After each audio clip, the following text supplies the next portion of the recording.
Good morning, everybody. Got our tea here and ready to get back to work. So what are we going to do today, Kim? Today is another Ask the Elders. Ooh. And what's today's topic? Birthdays. This is going to be fun.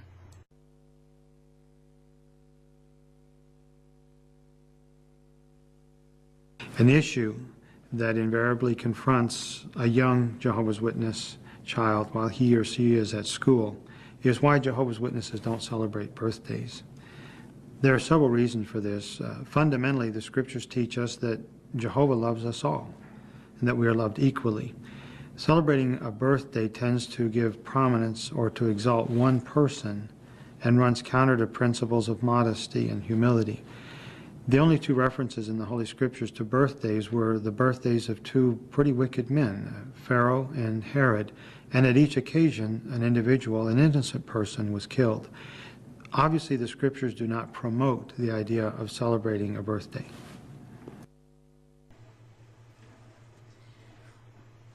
This guy, I swear, his favorite phase is fundamentally not in the Bible. Yeah, didn't one of the TV movies, Fundamentally Speaking, that was Jim Carrey in The Mask. Fundamentally Speaking. Oh my goodness. Birthdays apparently promote prominence. It exalts one person over the other, and it runs counter to modesty and humility. Well, let's think about this for just a minute. If my birthday is August 26th, that's one day to celebrate my accomplishments in life. People might want to give me a gift or two, or just say, "Hey, Mike, happy birthday." Her birthday's in March. So come May, yeah, right. That's what I get for not celebrating your birthdays for 42 years. Come May comes her birthday. So this one day in May celebrates her life, her accomplishments, and I may choose to give her a gift. Or not. Or not. Or a card. Or not.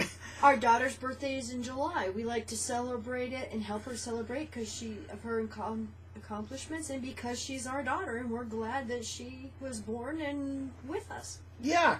So when this idiot elder tries to downplay the accomplishments of one's life for one day a year, mind you, we all get that opportunity because we've all been born. We all have a birthday. Now, there are some instances where people can go overboard on these celebrations, but the Bible does not specifically condemn the celebrating of birthdays any more than it really acknowledges it.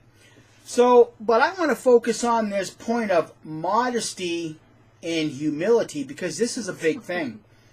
So when a Jehovah's Witness claims, lyingly mind you, that they are the only religion preaching the good news of the kingdom, JWs are the only ones that's going to survive the big A. Where is your modesty? And humility. Where is your humility?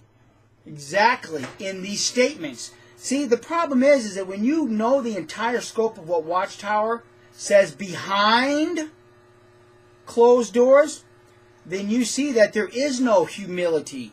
There is no modesty in the mindset of a Jehovah's Witness. It just now becomes pure, unadulterated arrogance. Well, look at the governing body claims that they're the faithful slave now. Yeah, where's their and the mediator humility? Between Christ and mankind. And if for you witnesses that don't believe me, go to your CD-ROM Watchtower Library, the Worldwide Peace of Security book. Yeah. Page, chapter 1, I believe it's paragraph 16. Yeah. So now let's listen to the second knucklehead elder because I'm going to do something there too. The Bible doesn't indicate that Jesus' early disciples commemorated the day of their birth. In fact, the only 2 days when birthdays were celebrated according to the Bible, bad things happened. For example, at King Herod's birthday, which is noted in the Bible, John the Baptist was beheaded certainly not a pattern for Christians to follow. Now, fundamentally, this elder didn't say anything new to what the first elder said. Just that bad things happened on these birthdays. Well, fundamentally, the Bible does record the account of angels proclaiming the birth of Christ to the shepherds in the field. Fundamentally, the Bible does show that 3 astrologers showed up bearing gifts in recognition of the birth of this King, Christ. Sounds like a birthday to me. Well, they were bearing gifts. If you read the scriptures, Jehovah's Witnesses, and do your scholarly research outside of Watchtower's perceived fundamentalism, you will see that Joseph and Mary accepted these gifts. And if it were not for these gifts, then they would not have been able to make their way to Egypt and have a life in Egypt until they returned to Nazareth. Do your research, because Joseph and Mary accepted these birthday gifts.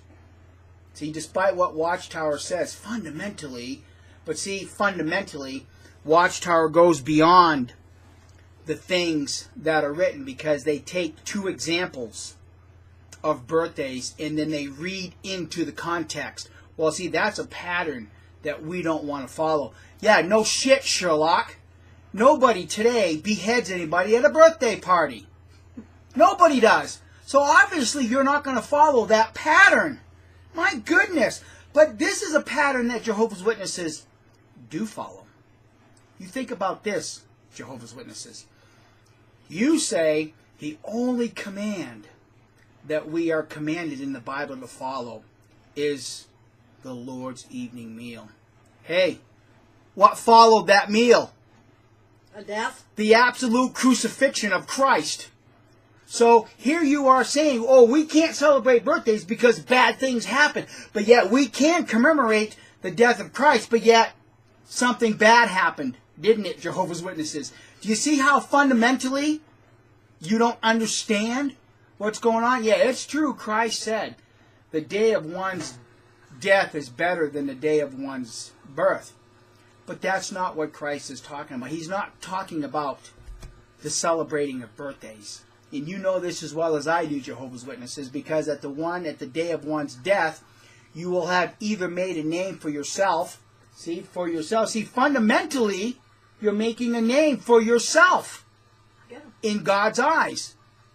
You don't understand what Watchtower is doing to you.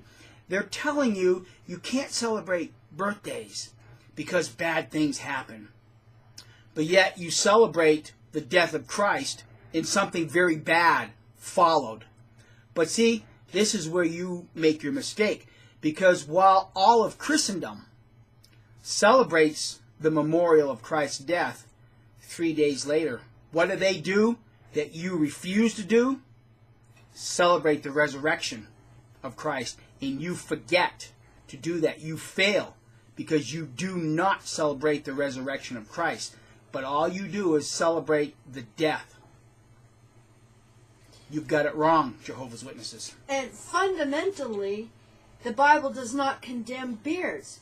In fact, it tells, not in the law covenant, not to, trim it, whatever it says. Not to trim your beard. But yet you condemn beards.